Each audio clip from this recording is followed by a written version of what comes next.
Hi everyone, I'm Diana Parkin. I'm from Union City, California.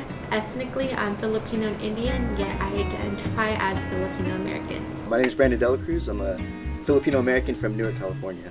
So my name is Philip Ta, and I'm from San Jose. What was the other question? And your ethnic background, or Ethnic like background. Oh, whatever you identify as, like your race. Vietnamese, full Vietnamese. Hi, my name is Claudine Ronquillo. I am from San Leandro, California, and I am Asian and identify as Filipino American. My name is Dominique Colleen Brown. I am from San Jose, California. My family is from Cebu and Minglanilla, Philippines, and I identify as Filipino American. My name is Samia Khanna. I am from San Diego, California, and identify as South Asian. Specifically, my family is from India. My name is Kendrick. I'm Chinese American, and I'm from San Francisco, California. Hi, my name is Kelly. I go by DJ Kelly. If you know, you know. I'm from Hayward, California, and I identify myself as Asian American. I'm Eliza Exala. I'm from Hayward and identify as Filipino. My name is Sydney Jane Shia, but I also go by SJ. My hometown's in San Francisco, and I am of an Asian ethnic background, specifically Filipino and Burmese.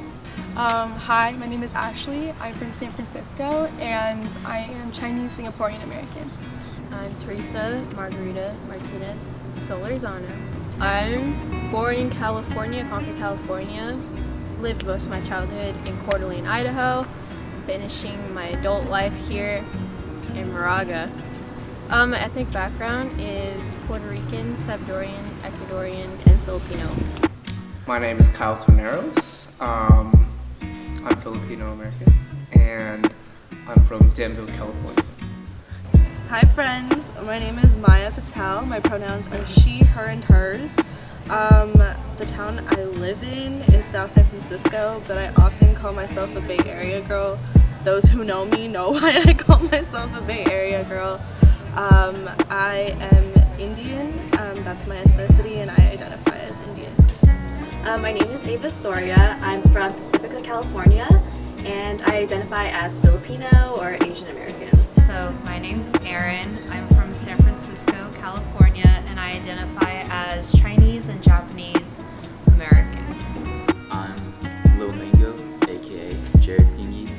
I'm from Fremont, California, and I'm Filipino American. Hey everybody, my name's Colton Abigana. I'm from Granite Bay, California, and I am Filipino American and Pacific Islander. So why did you come to SMC?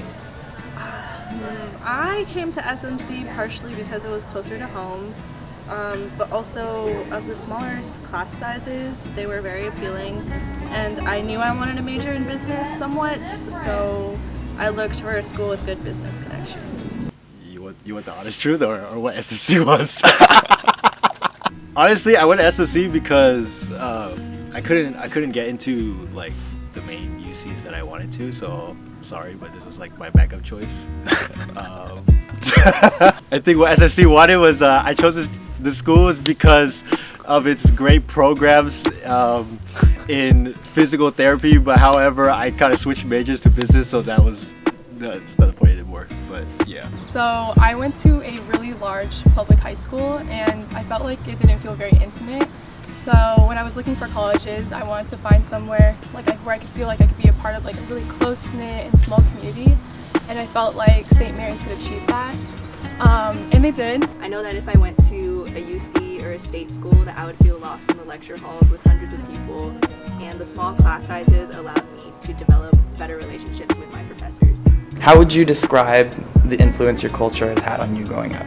I think growing up in a single mother household, especially in a Filipino household, definitely made me respect my elders and understand that family is the main priority with whatever you do. Growing up, I never really got to embrace my Filipino American side. I grew up in a predominantly white area, so it's kind of hard for me to express that side of me, whether it came to like bringing lunches to school or just kind of talking about my culture. It was a little rough because a lot of times it'd be looked down on. Sometimes I'd have like pasta for lunch, during school, open it up. Next thing you know, I hear people saying, "Oh, what's that smell, bro? Like, what is that?" I'm like, "Come on, man, it's just pot stickers."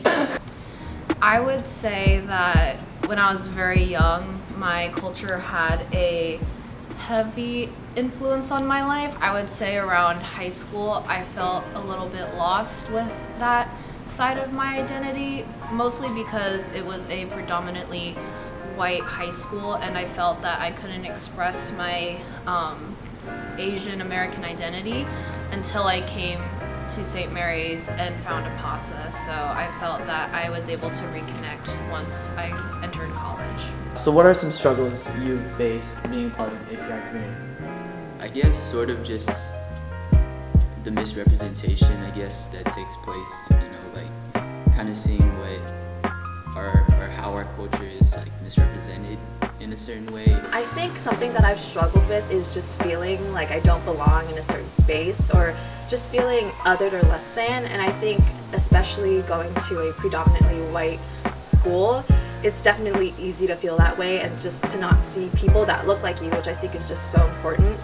I struggled a lot in high school, particularly about like identifying cultural identity and then also like being real with myself about my connection with the AAPI community. Still struggle to this day on how to be able to be real about my culture and be true to it. So learning to accept myself, and then So what have been some of your coping mechanisms in dealing with stress as an SMC student?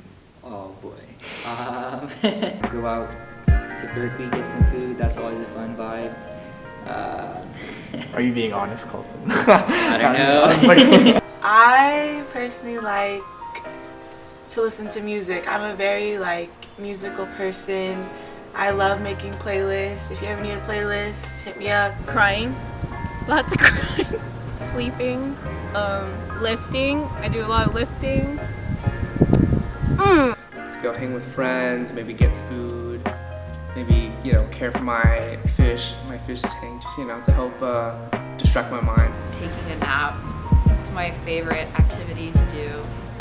The Intercultural Center, I see as my study place, it's my happy place, it's literally like my home here, and just kind of enveloping myself. I mean, it's hard to get a lot of work done in the IC because I do get off track when I see all my friends and I want to talk to them. Hanging out with my friends, playing basketball, ping pong, pool, going to the gym, and eating, getting boba. The only space I have to really like be like do anything is in my master bedroom, so all I do is clean. So yeah, that's how I cope. Or cry. Just kidding. Why do you think it's important to express your culture? I think it's important to express our culture because so that way we don't forget it. Just because, you know, in many of our past histories, the API community has been really underrepresented in a lot of our U.S. history, which is crazy to me because I feel like the API community has been such a big component to the success of the U.S. and things like that. I think it's important because anywhere, like on this campus or otherwise, I feel like there's a lot of policing of culture. Like even among ourselves, like people our age, we kind of have these preconceived notions of what our culture should look like. It's important to like bring that to the surface instead of like hiding it and being like, well, I'm not this, so I can't partake in that. In your time at SMC, how have you grown / what have you learned about yourself? I guess just, you know, to be independent, not really relying on many people to, you know, be happy. I guess, you know, you always gotta, you know, love yourself and also find those who love you. One of the biggest lessons I learned from St. Mary's is how to manage my time. And whether that be hanging out with friends or doing my homework or finding like the mental space to just have that to myself was one of the biggest things I've learned from St. Mary's for sure. I've definitely learned that there are things in my control and out of my control. Throughout my 4 years, my motto is kind of like, if it doesn't flow, it gotta go. It made me prioritize what is important in my life. Like, I say like seminar is not important, which I still agree to, but the very concept of like just talking and communicating and working with others, I think that has allowed me to have a deeper sense of knowledge of like some of these skills aren't going to be judgmental in my life. All right, last question. What is one or a few things that you're gonna miss about SMC? Besides, my friends and some of my professors that I've really, gained great relationships with, I think I'm just gonna miss simply just walking from class to class throughout campus. Like our campus is it's so beautiful, like especially during the afternoons when it's sunny. I think just walking through there, going to the library to meet up with a friend to study, or going to Dante and staying there till, like 1 in the morning, like studying or watching K-dramas. I think I'm gonna miss the most, like those little things. The community, my friends, seeing them every day, and then of course the pasta. Honestly, just the college experience as a whole, the memories I made with the people here through my classes, through social events, and through Zoom. I wouldn't have it any other way. The physical, I was gonna say, like, the physical location of this place and like getting to work in places like the MMC and with the people of APASA, I feel like is all tied up in the location of this place and the community of this place. My friends, the people here, my friends and the people here are what kept me from leaving the school. I would say the people who I've become good friends with. I would definitely miss my friends the most. My club, all the clubs I've invested in, the raccoons, they always chase me. Why? Don't know. The Intercultural Center and doc orgs and cultural nights. Ugh. I think most of all, I'm gonna miss all the connections that I made here. Not only with friends, but like with all of the staff, faculty, and admin. Besides my little Mikey, I love you. I had to say that, but She pay you for that? No. I would say APASA. Well, I'm definitely gonna miss my girlfriend. Love you, Artie. And of course, all my friends. The people here are amazing. Definitely APASA, if that wasn't obvious. Being around my 4 crazy roommates all the times. Oh, and I'm definitely gonna miss Spirit Team. The albino raccoon. The community here at St. Mary's. I'll miss you, Rust. You know what I'm saying?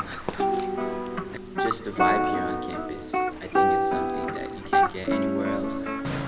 Okay, I've grown to love the East Bay a lot more than I expected. When I first came here, I thought Moraga was above nowhere. I didn't even know Moraga existed. And I was raised in San Francisco, and I didn't know where Moraga was in my entire life. I think that's what I'll miss. I also miss my friends. Definitely gonna miss all my friends and the community we had. How beautiful campus was. Sometimes I really take for granted how nice it is here on campus. During the spring, during the winter, it's hell. Definitely gonna miss all my friends here. Grown super tight with them over the 4 years. You can always count on someone to be walking around campus to see you, or in the library at the atrium. Everyone does their homework up there. The most important thing I'm going to miss is the community that we've built here. Whether that be through other student organizations, through departments, through the students and faculty. It's crazy how such a small campus community can create such a wonderful and definitely welcoming community.